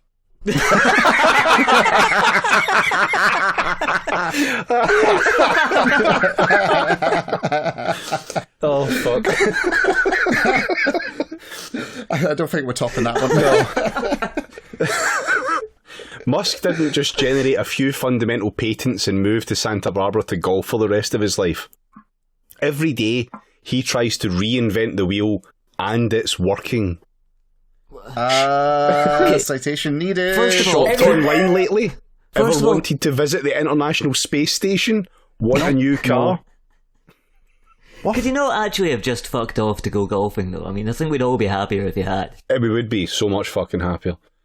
With cars alone, Musk pretty much single-handedly shamed and forced the global auto industry to accelerate the electric car rollout by 7 to 10 years. Get to shit.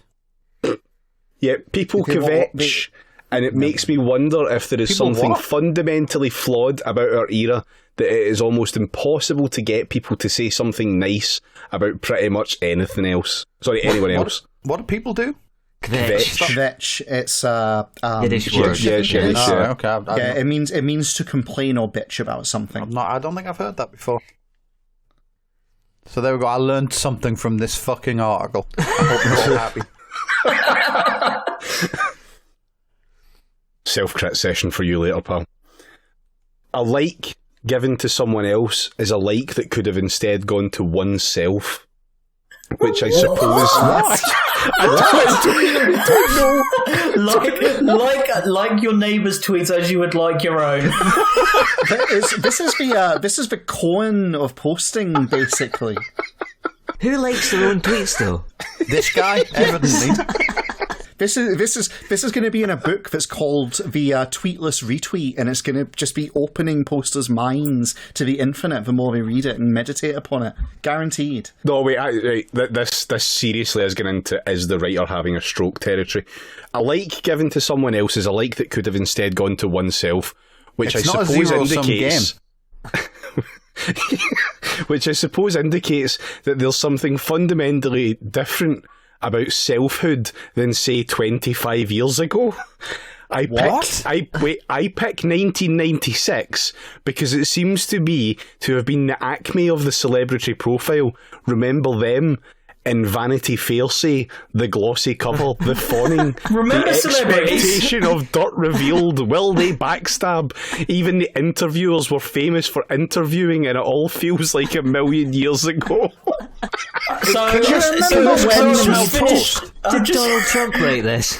I just finished ripping on the biggest bong you've ever fucking seen, and I've just finished writing some fucking article. Have you ever noticed how celebrities are like they are 25 years ago?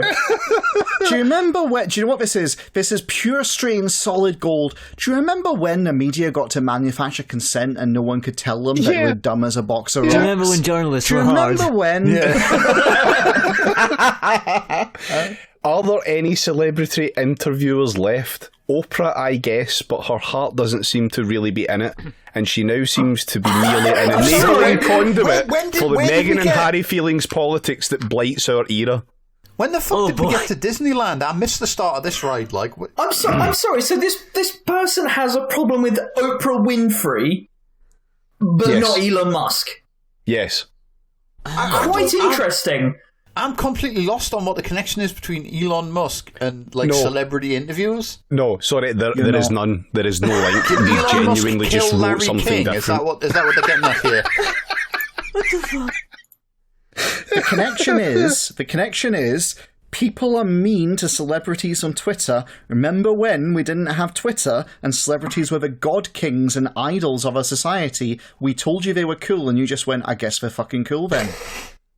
Oh, I reject that makes thesis. perfect. That makes perfect fucking sense, doesn't it? Because Right. like Twitter is a machine for winding up the fucking like. And I like how he's already talked about royals in this, and he's talking about celebrity culture back in like the 1996 era. I'm just thinking about what happened a year later as well. They might have had something to do with it. Just saying. Yeah, back when the journalists were hard. Yeah. Back when the journalists would run you off the road. Yeah. But yeah, Twitter is a machine for winding up the commentariat, isn't it? It's like, oh, Twitter was much better before they let them in, just like gesturing at the public at large. Well, It's strap in for this. Strap the fuck in. But I hear he treats his employees badly. Oh, what kind of take could we have here?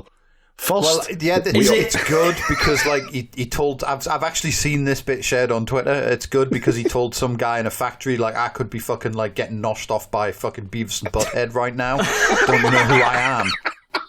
Or some shit like something like that. Wasn't it? Yeah. First, we already discussed this. He can be a dick, so don't be surprised when he is. Second, people know they're going to be working with Elon Musk, so they can't play woe is me if he goes Elon on them. So your material conditions are entirely to blame on you for taking a job working for Elon Musk on the basis that he's kind of a dick. Never mind the fact that people like Elon work day in and out to ascertain their own interests at the expense of every fucking working class person in the world. Never mind all of that. Yeah. It's your fault. Do you not I remember love when my when town is converted into the full town is converted into a fucking battery factory, and there's nowhere that Elon Musk doesn't own, and I have to find a new job, and it's I'm just my trying fault. to imagine an article like this in some William Randolph Hearst paper, doing the same kind of shit for some like robber baron of the 19th century. It's like, sure, he's kind of a dick and stalks maids around his mansion with a revolver, but I'm just imagining this, but about Al Swearingen. oh yes, sure, he's kind of a dick, but I mean, you go to work for Al Swearingen, you know exactly what you're getting. Now get back up there and finish him off. Yeah, but no. Does anyone remember when like they had a bunch of layoffs at the Tesla factory, and like one guy's wife was like on Twitter thanking Elon Musk for the chance, like for the fact that her husband had had a brief chance to work on the future of like humanity. It's like those Amazon accounts, those like Amazon advocate accounts or wherever they were. Those were creepy. Greetings, fellow humans.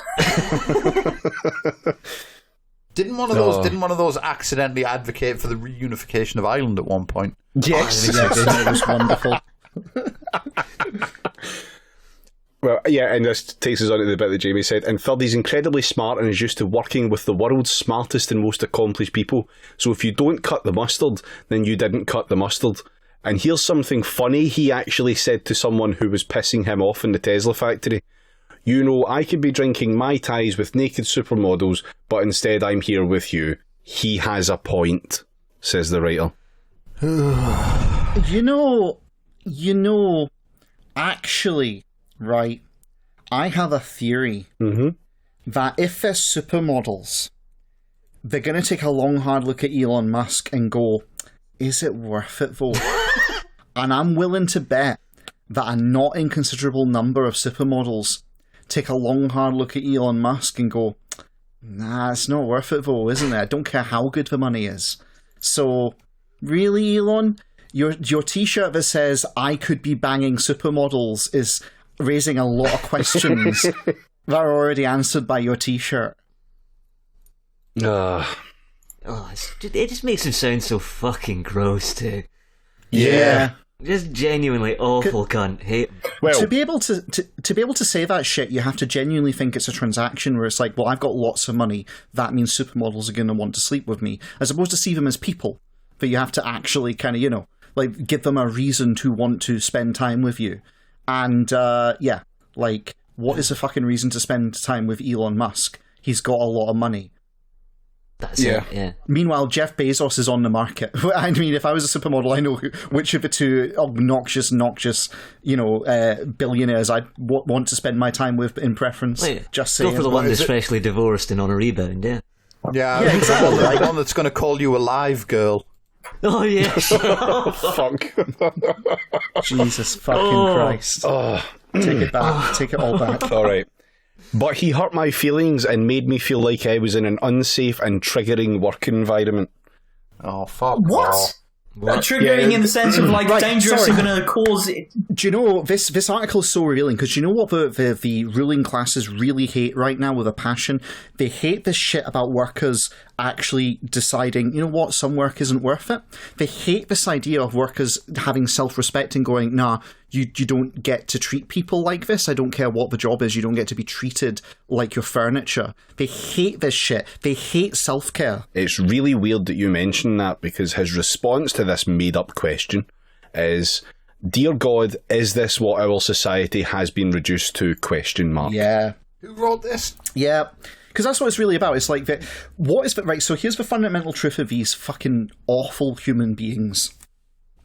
If they can't treat someone like a piece of furniture, if they can't abuse them, if they can't denigrate them, what's the fucking point? Right? That's what they live for. So many of them. They live to be the most intelligent man in the room, the alpha in the relationship. They live to be able to have just the power of making other people put up with their bullshit, because to them, that's what power is. Also, can I just say, dear God, what is our society coming to is pretty much the perfect response to seeing this fucking article pop up. Yes. Who wrote this? Douglas Coupland? Cooland? I don't know how you fucking say his name, and I will not learn. Yeah, we've already learned one thing today. Exactly, yeah. Quota has been reached. But he's not political. Oh my god. Oh my god. I hate liberals so much. Spicy. So let him elaborate. No, he's not. Yes, he is. He's behind you. I guess you're done, David, right? No, the left doesn't like him because he doesn't fund them or show interest in their causes. So, is this a dig at Soros? No, the reason the left doesn't like him is because he doesn't have the fucking burlap sack over his head yet. And the right doesn't like him because he messes around with the stock market and doesn't take classical capitalism seriously. Oh, piss off. For example, he thinks short-selling the stock market should be banned. Musk donates to Democrats and Republicans only because it's the cost of having a voice in government. So who can say if it's bad or He's not? definitely not political then, you know. Donating to political parties so you can have a voice in government, definitely not political. Wait for it. He seems to see left versus right as an obsolete binary and instead focuses his altruistic energies on ecology and invention.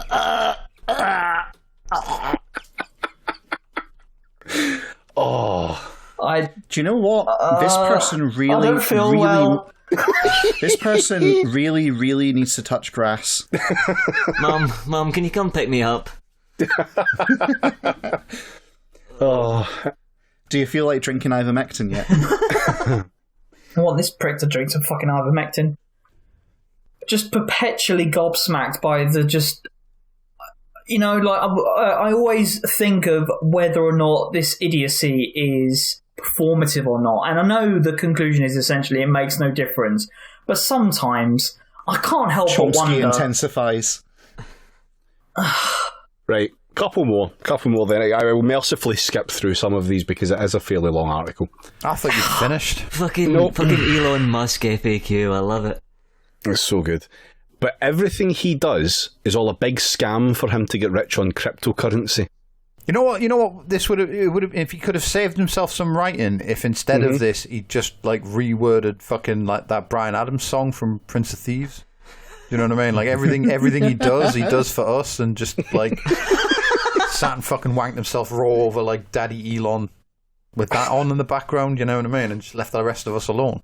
I don't think there's been a Rick and Morty cover of that song yet, so... Sweet for you. Is it? No, it's true. Are you saying that this article Everything is, in effect, an Elon Musk cum tribute? Yeah. And that's why we bring you on, Ben. Jesus fucking Christ. I had to find a way to slip that in somewhere. That's the second cum tribute reference today. See if you can find the other one, listener. Have you seen the picture of this fucking guy? Because like he looks like he spaffs dust. Is this picture? Is this pre or post cum tribute? In the middle of the expression on his face, like.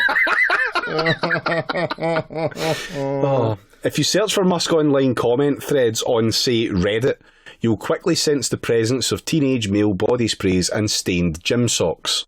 Oh, we are actually doing some cum tribute stuff. Okay, and it's incel quote heaven.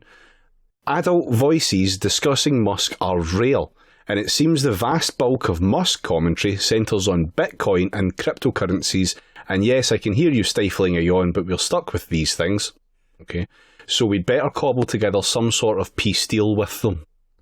Not according to China, we're not. Just going to slip that one in here. Anyway, carry on. Cryptocurrency does seem to be the one topic where Musk genuinely enjoys messing with people's minds, as well as with stock market regulators. Oh yeah, he's actually just trolling the fucking stock market regulators. Yeah. I love it when he does banks with the SEC. That's always fucking hilarious. I suspect that he doesn't have a stand on crypto at all. My guess is that he sees cryptocurrencies as being interesting simply because they exist at all, like Klein bottles or those Japanese Kit Kats in flavours such as pumpkin or green tea. What? This guy extremely telling on himself just now. He really is. I mean, the guy keeps going back to the fucking bong, and it's just it's not doing him any favours. As he was typing the first draft of this article, which I assume is the only draft that exists and was what he submitted to the editors, I can just imagine like one lobe of his brain just kind of sliding off like a bit of a sandcastle that's just met the tides, you know? It's I think weird. the last guy this was happy was before he knew the internet existed. Yes. Do you know what I mean? It's like since online happened, he has to hear the public's opinions on things and be aware of the existence of flavored Kit Kats in Japan, and he just isn't happy about it. Do you know what I mean? So, Musk's public, toxic trolls included, seem to adore his ongoing dance of taunts and teases and hints, and they'd have it no other way. He's the Joker. No. Especially with a crypto called Dogecoin, which is like Daffy Duck to Bitcoin's Bugs Bunny. What? The fuck is this? What? It's just the most What? strange fucking article that I've ever heard. This man went completely insane before, like, killed his whole family before turning the typewriter on himself. What? And the two are locked in an eternal battle for relevance, and even on-looking Belarusian troll farmers must be thinking, Oh, they're in Belarus, are they? They've moved from St. Petersburg, yeah. yeah. The rents are cheaper. thinking, wow, we were going to fabricate a pseudo-conflict between those two things, but it looks like the real world is already doing it for us. Mój ślezy nie sodержат antibiotikov.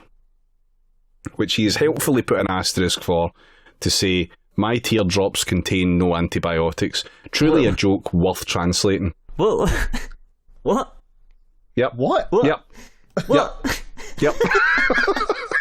It's also interesting to note that when Musk posts big events in his life on Twitter, successful experimental space launches say, his detractors will post things like a photo of a Tesla Model 3 whose real wheels went off a suburban garden ledge, a photo appended by vitriolic meta-commentary along the lines of, my mum's Roomba has better edge detection than a Tesla, hashtag very disappointed. P.S. Musk is already worth $185 billion. I love to, like, just deal with all my beefs in my Guardian article. That's what this is, isn't it? It's a guy who's been on fucking Twitter going, Elon, you taste so good, Elon. Oh, wait, what's this guy saying? Fuck you. What, he's just dunked on me effortlessly and now everyone's laughing at me? Well, fuck. To The Guardian! So I'm going to use my status and privilege in order to fucking protect a billionaire. Is there more? Please, God. There is one little bit more. A silent reply guy here. This is amazing. Yes. This honestly sounds like the last thoughts of a dying brain. Do you know what I mean? Like this fucker's just Jacob's laddering, and like the Guardian decided to print it. I mean, I wouldn't be surprised if these do end up, or variations on this theme do end up being his last thoughts, you know? As he's lying there in the climate apocalypse, as Elon shoots off into space and explodes into 1,000 shards in the world's last greatest firework display.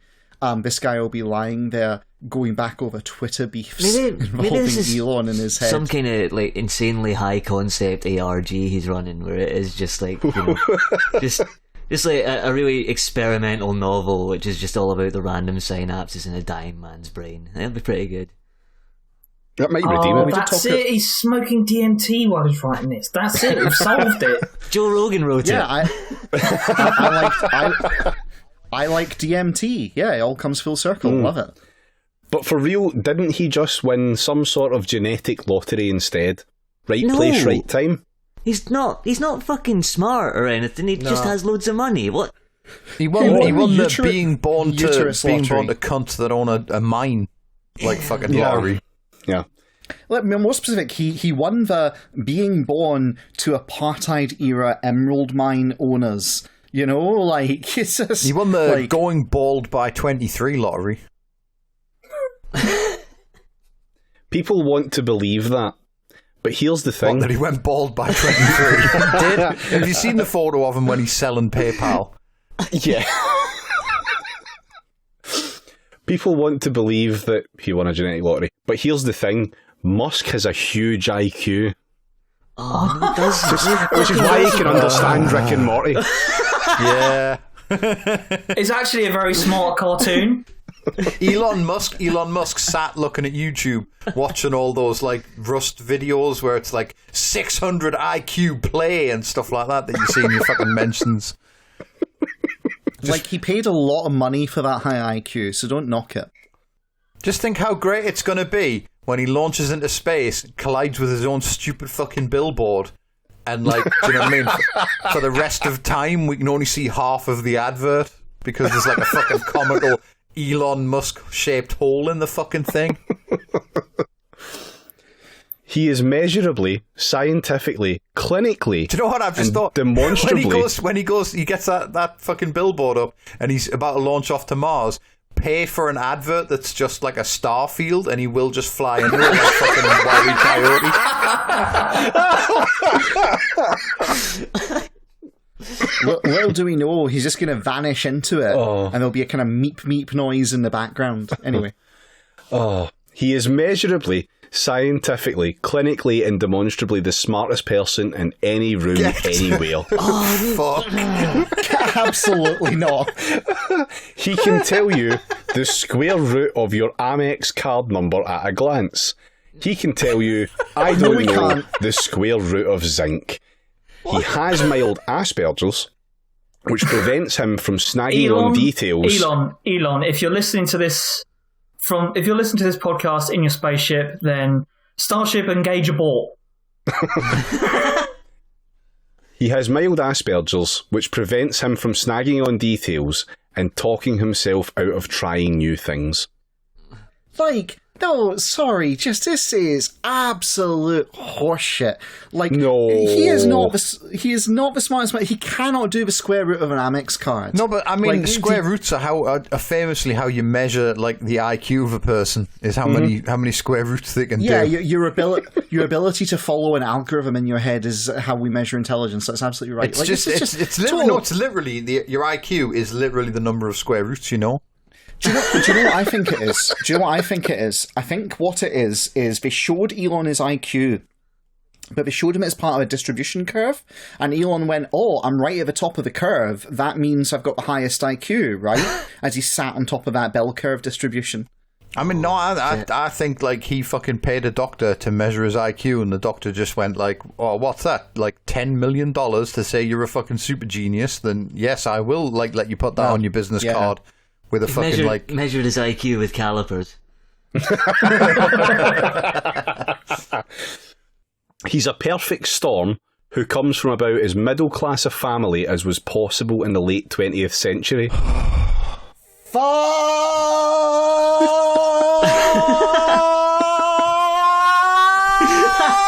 you! Oh my god! No! Sorry, but no!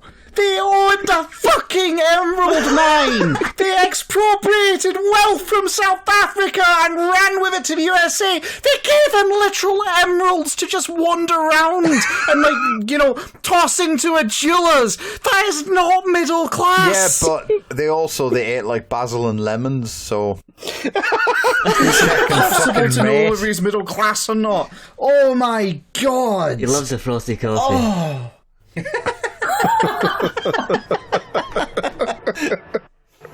Sorry, right, if Elon Musk is middle class, then Alan Sugar is working class. And I live in the fucking gutter, like, at best. You know? Like, what the hell? Elon Musk has to be middle class. He can't be working class because he doesn't speak with a Yorkshire accent, so... That's how the system works. I'm led to believe by, like, everyone in Britain. Flat cap on a dipshit, more like. Jesus Christ. Oh, I'm sorry if anyone was annoyed by me. I can't. Fuck me. His family was like scores of millions, and then he became one of the richest people on earth. I'm imagining, like, some sort of fucking, like, Tesla brand flat cap that, you know what I mean, just, like, falls off your head at random and bursts into flames. Makes you bald at 23. Yeah. Right. But then what does this all mean? Oh, does it have to mean something? I don't know. I really don't know. It probably won't. Does it I mean think- this guy's overdue for a CAT scan?